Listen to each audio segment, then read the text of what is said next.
بسم اللہ الرحمن الرحیم۔ السلام علیکم۔ یو این ریڈلی ایک ایسی نو مسلم برطانوی جرنلسٹ جو دنیا بھر میں اسلام مخالف مغربی پروپیگنڈے کا پردہ اپنی آپ بیتی سے چاک کر رہی ہے۔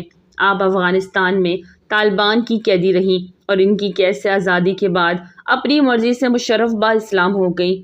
آج جب اپنی آپ بیتی مغربی عوام کو سناتی ہے تو یہ سامعین کے لیے ایک جھنجھوڑ دینے والی کہانی ثابت ہوتی ہے جو انہیں تصویر کا دوسرا رخ اور عالم اسلام کی پوشیدہ مثبت صورت گری دکھاتی ہے۔ آج دنیا بھر کے بڑے بڑے پلیٹ فارمز پر آپ کو دعوت خطاب دی جاتی ہے جہاں آپ مسلم و غیر مسلم دونوں گروہوں کی ذہن سازی کر رہی ہیں۔ آپ کی کہانی یوں تو طویل ہے مگر اختصار سے پیش کرتی ہوں۔ 2001 میں Yvonne Ridley Sunday Express کی چیف رپورٹر تھیں جب آپ نے یہ ارادہ کیا کہ افغانستان جا کر طالبان حکومت کی وحشت بربریت پر رپورٹ بنائی جائے۔ آپ طالبان سے شدید نفرت کرتی تھی اور چاہتی تھی کہ انہیں مزید بے نقاب کر کے پیسہ و نام کمایا جائے۔ آپ کو مسئلہ اس وقت پیش آیا جب اسلام آباد میں افغان سفارت خانہ نے آپ کو ویزا دینے سے انکار کر دیا۔ ایسے میں آپ نے غیر قانونی طور پر بنا ویزا افغانستان میں داخل ہونے کا پلان بنایا۔ 2 افغانی انہیں لے کر جلال آباد کے ایک علاقے میں لے آئے۔ وہاں لوگوں سے مل کر بات کر کے آپ پر منکشف ہوا کہ افغانی ایسے نہیں جیسا وہ سوچتی تھی، بلکہ وہ تو نہایت مہمان نواز ہیں اور عورتیں بھی بہت خوب خوش ہیں۔ لوگوں نے آپ سے 11 ستمبر کی تباہ کاریوں کے بارے پر اپنا دکھ ظاہر کیا اور شکوہ کیا کہ امریکہ ان پر کیوں بمباری کر رہا ہے جبکہ انہوں نے ایسا کچھ نہیں کیا۔ اگلے روز وہ واپس پاکستان افغان بارڈر پر پہنچی تو معلوم ہوا کہ پاکستان نے بارڈر سیل کر دیا۔ ایجنٹس دوسرے چور رستے سے لے کر نکلے تو جس گدھے پر مس ریڈلی کو سوار کیا وہ بدک گیا اور آپ کا برقع اتر گیا۔ افغان پولیس نے آپ کو گرفتار کر لیا اور کیمرہ ضبط کر لیا۔ آپ کو لگا کہ اب آپ کو غیر قانونی جاسوسی کرنے پر سنگسار کر دیا جائے گا۔ آپ کو مجمع میں کسی مرد نے ہاتھ نہ لگایا بلکہ ایک افغان خاتون کو بلایا گیا تاکہ وہ آپ کی تلاشی لے کہ کہیں آپ نے اپنے لباس میں کوئی ہتھیار تو نہیں چھپا رکھا۔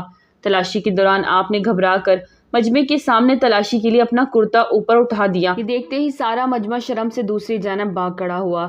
یو این ریڈلی اس پر ہنستے ہوئے تبصرہ کرتی ہے کہ امریکہ کو اگر واقعی افغانیوں کو شکست دینی ہے تو ہتھیاروں کے بجائے ان پر لیڈیز انڈر گارمنٹس برسا دے، وہ فوری ہتھیار ڈال دیں گے۔ قید کے دوران آپ نے یہ فیصلہ کر لیا کہ وہ طالبان سے سیدھا منہ بات نہیں کریں گی، لہٰذا آپ نے سارا وقت انہیں گالیاں دی، ان پر چیختی رہیں، یہاں تک کہ ان پر تھوکا، مگر جواب میں انہیں نہایت اچھا سلوک دیکھنے کو ملا۔ ہفتے بعد ایک ایسے مذہبی رہنما ان سے ملنے آئے جنہیں دیکھ کر انہیں ایسا لگا کہ ان کے چہرے سے نور نکل رہا ہے۔ انہوں نے آپ سے اسلام کے متعلق باتیں کی۔ جواب میں ریڈلی نے بس اتنا وعدہ کیا کہ اگر اسے آزادی ملی تو وہ انگلینڈ جا کر قرآن کا مطالعہ کرے گی۔ بہرحال آپ کو کچھ دن اور جیل میں رکھا گیا جہاں آپ کے ساتھ قیدیوں میں امریکہ اور جرمن جرنلسٹ عورتیں پہلے سے موجود تھیں۔ آپ کو یہ جان کر شدید حیرت ہوئی کہ طالبان نے انہیں اپنی بائبل پڑھنے اور زور زور سے اپنے مذہبی گانے کہنے کی پوری آزادی دے رکھی تھی۔ اسی طرح کے بے شمار واقعات ایسے ہوئے جو آپ کے لیے بہت خلاف توقع اور آنکھیں کھول دینے والے تھے۔ ایک دن آپ کو آزاد کر کے پاکستان بھیج دیا گیا۔ اس سارے وقت میں طالبان اور افغان عوام نے آپ سے عمدہ ترین سلوک کیا مگر جواب میں آپ نے انہیں صرف گالیاں دی اور غصہ ہی دیا۔ اب جو آزادی ملی تو انہیں احساس ہوا کہ وہ کیا کرتی رہیں۔ میڈیا کو یہ سن کر شدید جھٹکا لگا کہ بجائے خود پر مظالم کی داستان سنانے کے آپ نے خود کو قید کرنے والوں کی توصیف کی۔ کچھ مہینوں بعد آپ نے قرآن مجید کا مطالعہ کیا اور پورے شرح صدر سے اسلام قبول کر لیا۔ آپ کا قبول اسلام اور آپ کے تجربات مغرب کی عوام کے نظریات کو ہلا دینے والے ثابت ہوئے۔ آپ آج اپنی محدود استعداد کے حساب سے اسلام کا مقدمہ مختلف مغربی پلیٹ فارمز پر پیش کر رہی ہیں۔ ناظرین، ویڈیو اچھے لگے تو لائک کر دیں، چینل کو سبسکرائب کر دیں اور دعاؤں میں یاد رکھیں۔ السلام علیکم۔